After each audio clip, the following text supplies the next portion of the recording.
लहर झंडा गली गली में केहू कतनो छप गई है केहू कतनो छप गई है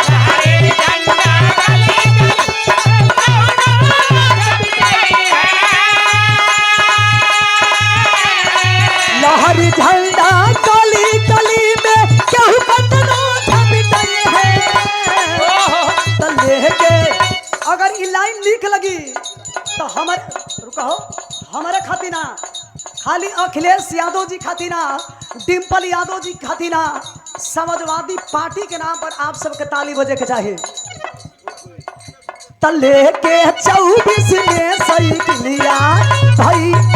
तले के 24 में साइकिलिया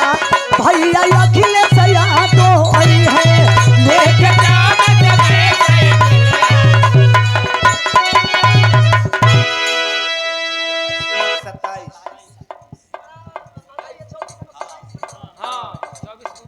अली में केहू कतनो छप गई है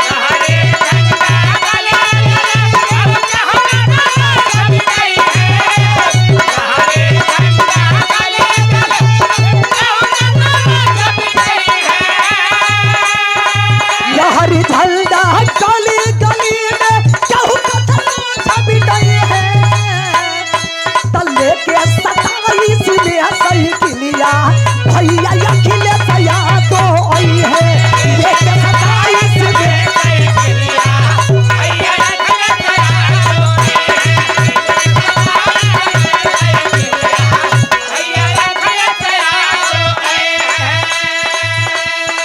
सारे लोग त्रस्त हो चुके हैं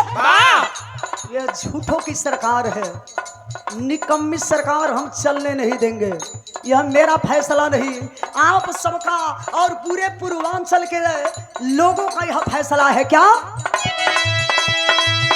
देश परदेश कहत माजा दूर की साहिबा कहत माजा दूर की साहिबा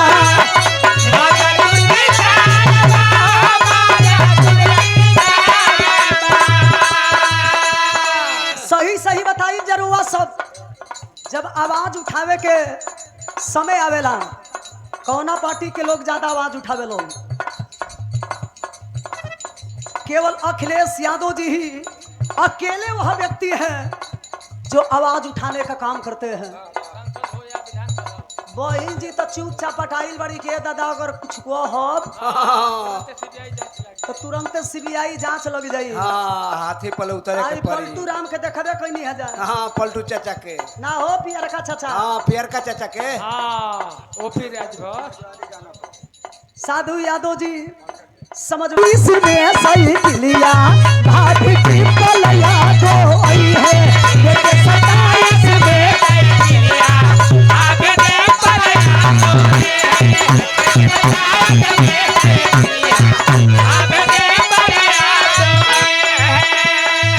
देश परदेश कहत माजा दूर की साहिबा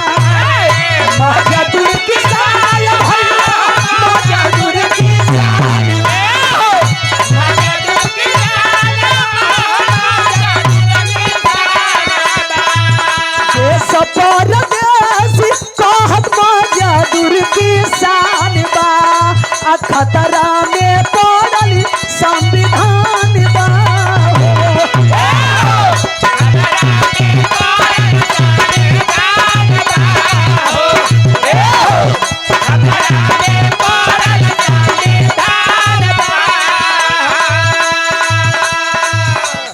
लॉकडाउन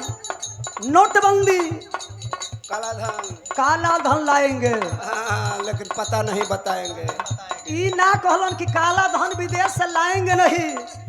हिंदुस्तान का जितना माल है वो विदेश में ले जाकर के खपाएंगे वादा हुआ था काला धन लाएंगे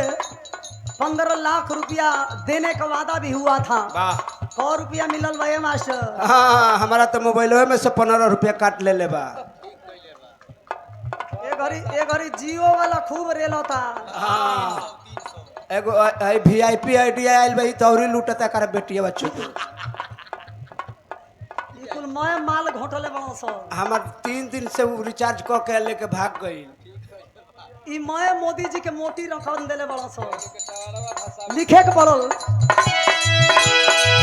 देश परदेश कहत मजदूर किसान बा खतरा में पड़ल संविधान बा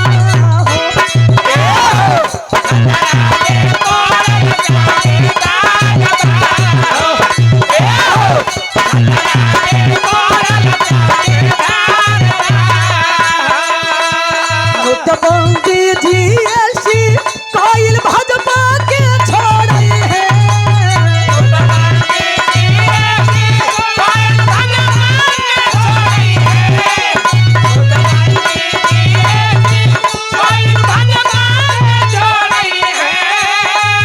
नोटबंदी जीएसटी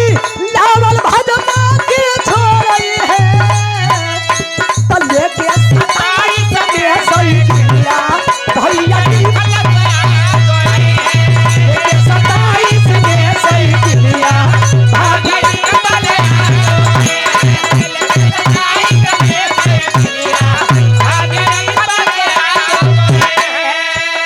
साधु याद रहने जा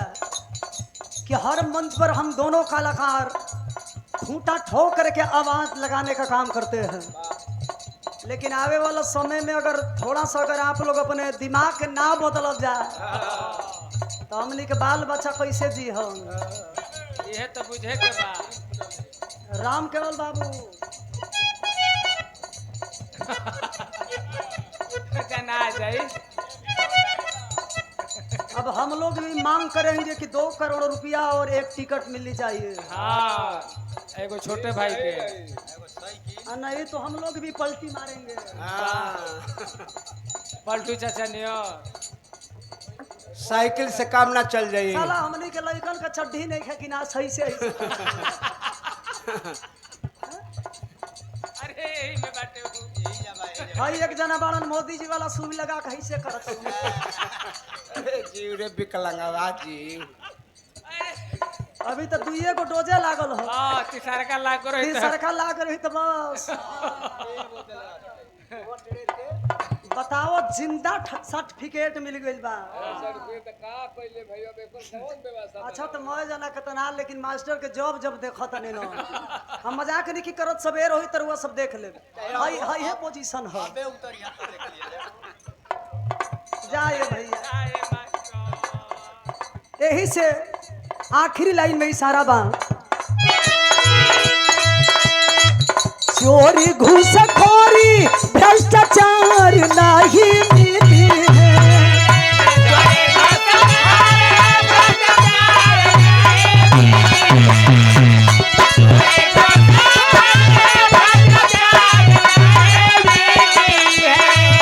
चोरी घूसखोरी भ्रष्टाचार नहीं मिली है जबले नाई है अखिलेश हो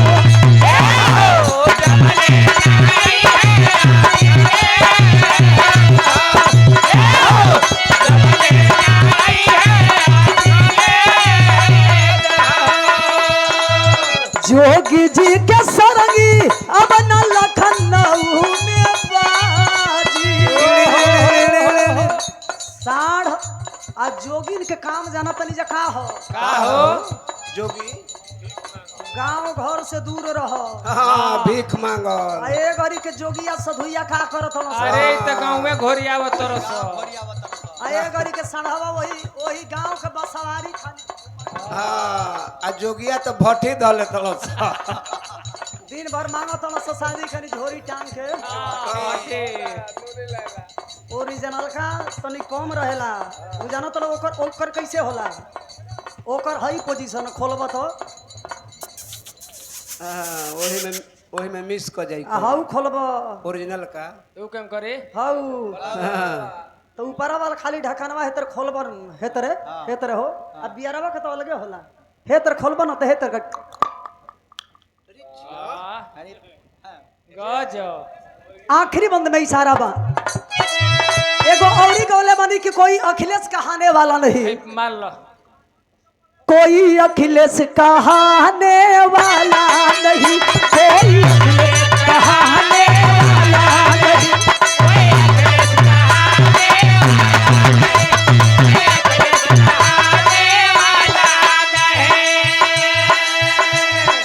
आइए नहीं है, नहीं आइए। अरे बाप रे बाप। वहां से क्या दिक्कत है आपको? कहाने